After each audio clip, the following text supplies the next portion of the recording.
Hi everybody, it's me Jill and welcome to Jill Informed. This is my Pumptini mini recap of Vanderpump Rules, Season 10, Episode 4. No Home Left to Wreck.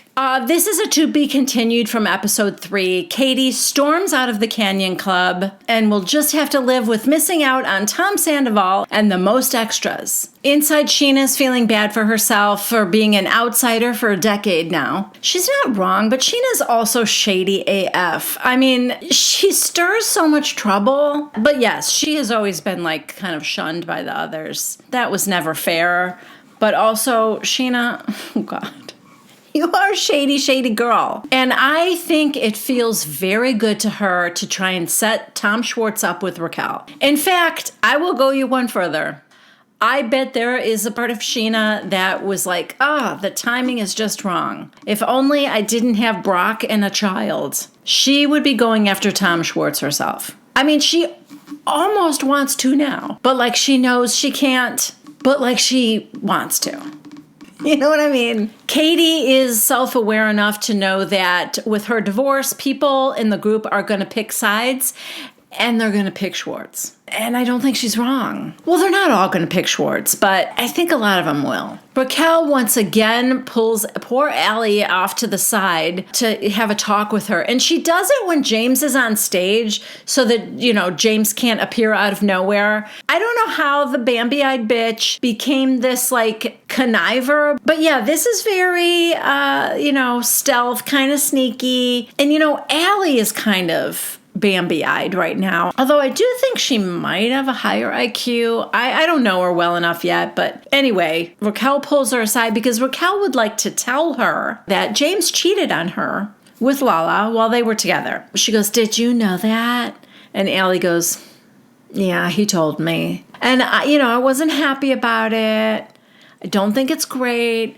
But that was you also." Look, I get the urge to warn another woman about a bad guy. If you were in a bad relationship and now he's with somebody else and you want to warn her, I understand that urge, but also there's a point when you gotta just let it go. She'll find out for herself or not. Or maybe he won't do the same things to her. But if he does, that's her lesson to learn. What are you going to do, Raquel? Approach every girl he ever dates from here on forward? Okay, so now it's time for Tom's hired band to take the stage. I don't know if I told you guys about this last week or the week before when he mentioned that he pays these people to be in a band with him. He pays them.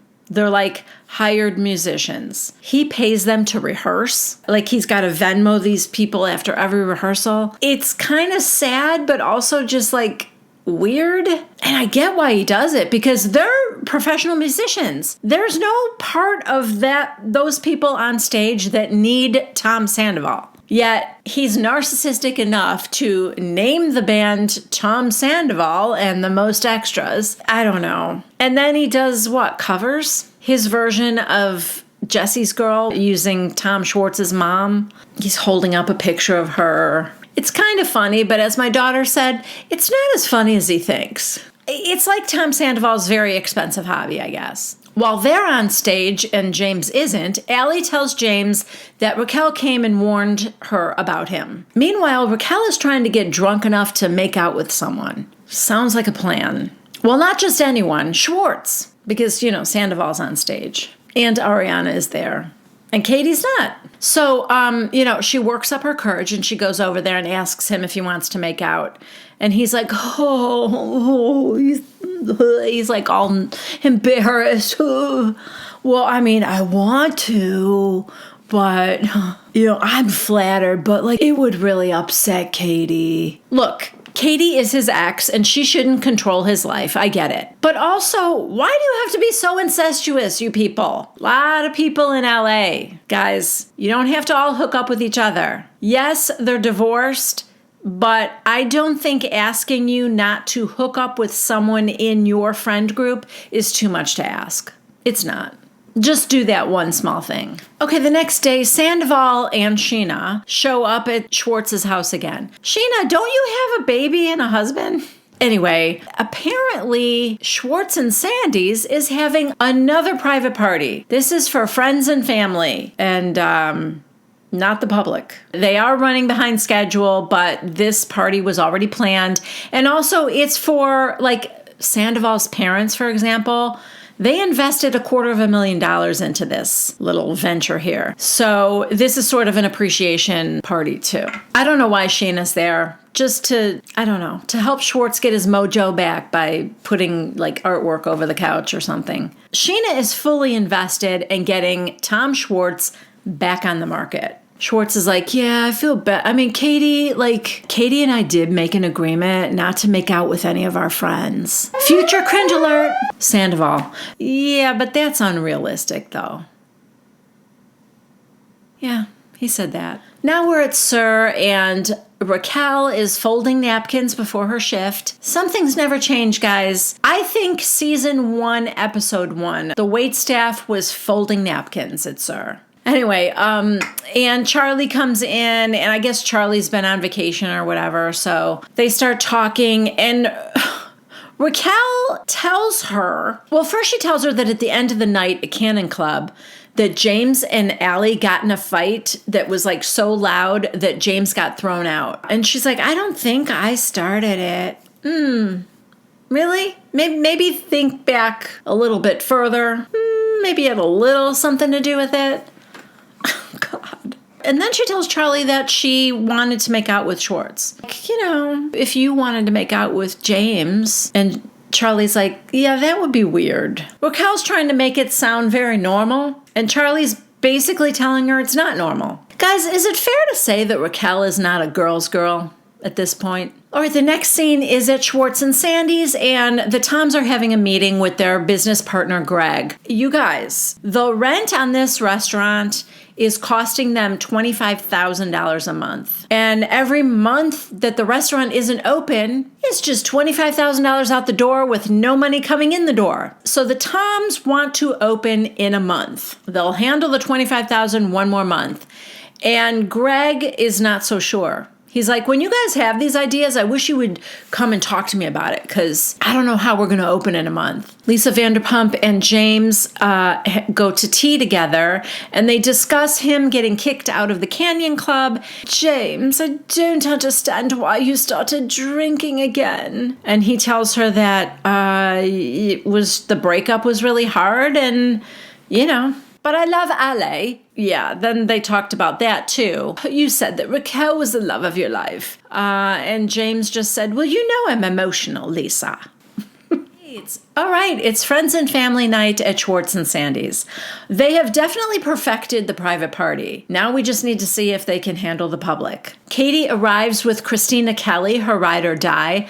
I don't really know Christina Kelly. My daughter tells me that she's always been like a peripheral character that's been around since the very beginning of Vanderpump Rules. She always worked like somewhere adjacent. Like she never worked for Lisa at SUR or anything, but she was kind of always in the picture. Katie brought her as like just to have an ally there with her. And the two of them sit down with Ariana, and they're talking about Katie is planning a girls' trip. Yeah, she wants the girls to go to Vegas. She wants to invite Lala and Raquel, and not Scheana, because, you know, she picked Schwartz in the divorce. She's like, yeah, I know they're not together, but like Scheana trying to get them together when I said not to be with anyone in the group. Like, if he does that, like, I will run train through this restaurant.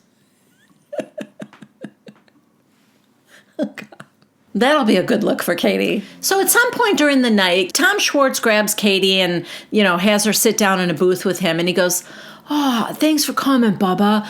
I'm feeling a little jealous of Sandoval because his whole family is here and you're my only family in LA. And Katie's just like, yeah. Then he tells her that he talked to Scheana and, you know, she's really upset. And Katie's like, what? Too bad. So now Katie's trying to talk to him about how Scheana is inserting herself. They were doing fine. They're getting to a good place. And Scheana is like trying to push Raquel on you and all that.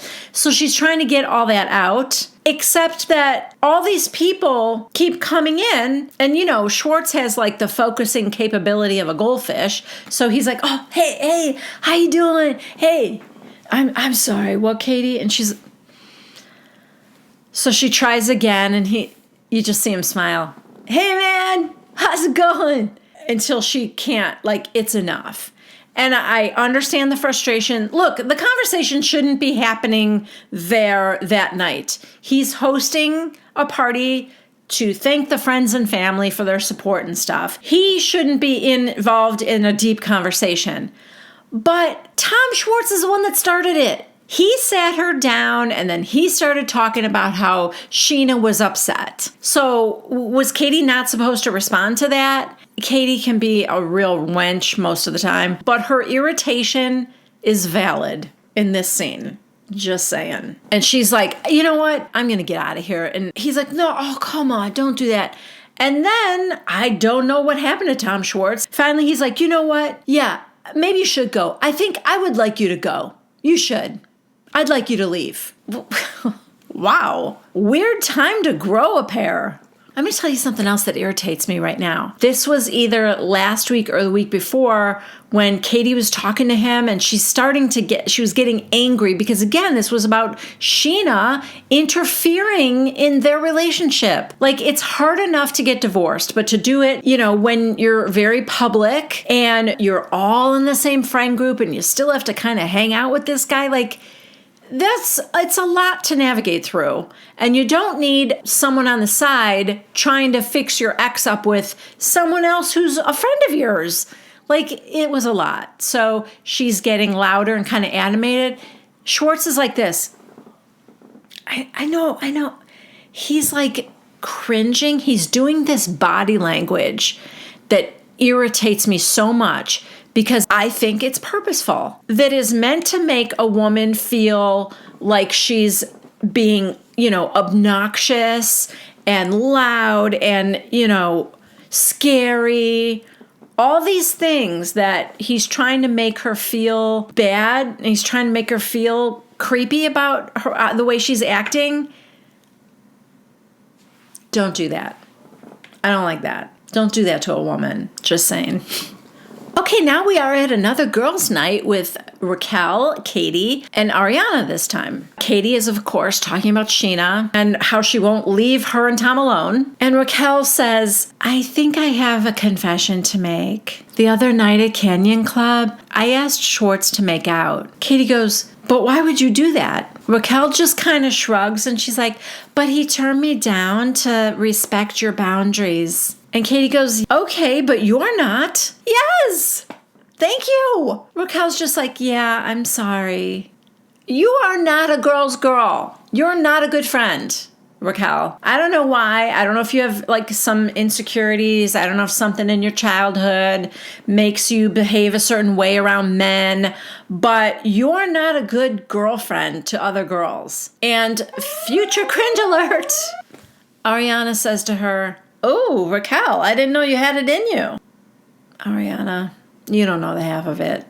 Anyway, basically, Katie just blames Scheana because she thinks Raquel isn't smart enough to come up with this on her own, like going after Schwartz. According to Katie, Raquel is the human equivalent of cotton candy. This episode ends with Lisa having a talk with the Toms at Tom Tom, and they're telling her about how much the rent is and that Greg isn't ready to open, but they want to open. And she's like, let me understand this. Greg owns the lease for Schwartz and Sandy's, but you two pay the rent? And they're like, yeah, Lisa, you should have shown me the deal. I would have told you not to sign it. And then she tells them that maybe they think about a way that Greg is not part of this anymore. So honestly, okay, I know that Lisa has more money than God, but also she knows that these guys are idiots. So are they just like puppies to her? Is that what this is? They're just like little puppies she can't say no to. She has a soft spot for the Toms, and she's going to bail them out of their deal with Greg. Anyway, that is it. That is the end of episode 4. Thank you guys so much for being here. And if you liked this recap, please give it a thumbs up. If you haven't yet subscribed to my channel, please consider doing so. And if you click on that little bell icon, you will get a notification every time I post something new here on my channel. Thanks for everything, you guys. I love you, and I will see you next time. Bye.